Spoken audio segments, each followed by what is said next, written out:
बात करते हैं। मान लो यहां पे मैं खड़ा हूं, तुम सारे लोग एक बस में जा रहे हो, तुम सब बस में हो, तुम सारे मेरे राइट की तरफ तुम ऐसे एक्सेलरेट करते जा रहे हो विद 2 मीटर पर सेकेंड स्क्वायर। ठीक हो गया। मैं यहां पे खड़ा हूं और मेरे साथ मेरा एक दोस्त खड़ा हुआ है, हम दोनों रेस्ट पे हैं। तुम लोग जाते जाते जाते जाते हम दोनों को देख रहे हो।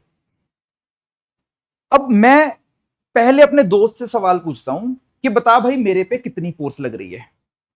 ठीक है, वो उसका जवाब क्या होगा?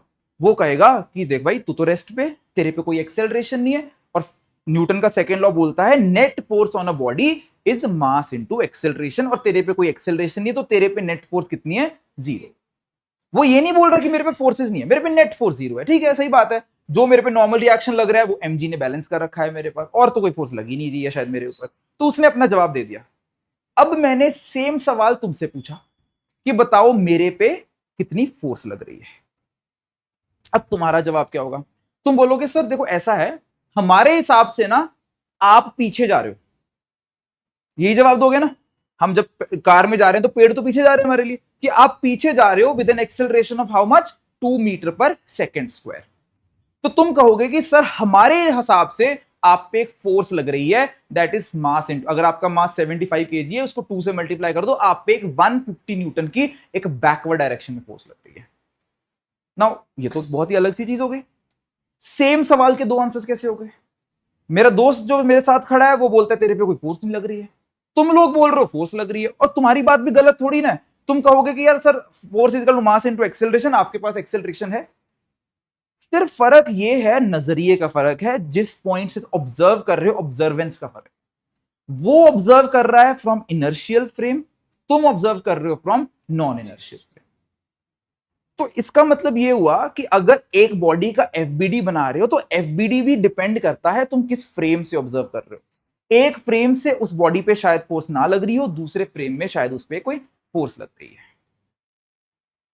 बस इसी को हम लोग स्यूडो फोर्स बोलते हैं, कि जब हम किसी नॉन इनर्शियल फ्रेम से एफबीडी बनाते हैं तो हमें उसके ऊपर एक एक्स्ट्रा फोर्स लगा के दिखाना पड़ता है। अच्छा, क्या मेरे पे एक्चुअल लग रही है कोई फोर्स? अगर एक्चुअल से मतलब है, अगर मैं ग्राउंड के हिसाब से बात करूं, मेरे पे तो कोई फोर्स नहीं लग रही है, पर तुम जब एफबीडी बनाओगे तो तुमको वो फोर्स दिखानी ही पड़ेगी, वरना तुम्हारे क्वेश्चंस ही नहीं सॉल्व होंगे। तो हम लोग जब ऑब्जर्व करते हैं ना from non inertial point of view से, तो हमको एक एफबीडी पे एक एक्स्ट्रा फोर्स दिखानी पड़ती है ताकि हमारे वो क्वेश्चन सारे सॉल्व हो पाए, ताकि हम सही क्वेश्चन सही तरीके से अप्रोच कर पाए, और इसी फोर्स को हम बोलते हैं स्यूडो फोर्स। और जो स्यूडो फोर्स होती है, इसकी direction opposite to the acceleration of the observer होती है। फ्रेम होती है, तुम जिस फ्रेम में हो, तुम किधर एक्सेलरेट कर रहे थे? राइट, पर तुमने मेरे पे फोर्स किधर लगाई? लेफ्ट।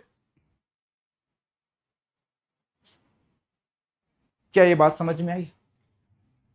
ठीक है, तो ऐसे क्वेश्चंस में जब भी हम करते हैं, अगर तुम अपना फ्रेम ऑफ रेफरेंस चेंज करना चाहते हो, तुम इनर्शियल से नॉन इनर्शियल में मूव करना चाहते हो, तो तुम सिंपली कर दो उसको सॉल्व, बट एक एक्स्ट्रा फोर्स उसके ऊपर जरूर लगा देना ऑपोजिट डायरेक्शन में, और वो कितनी लगा देनी है? मास इनटू एक्सेलरेशन। किसकी एक्सेलरेशन? तुम्हारी खुद की एक्सेलरेशन, तुम एज एन ऑब्जर्वर जो तुम्हारी एक्सेलरेशन थी।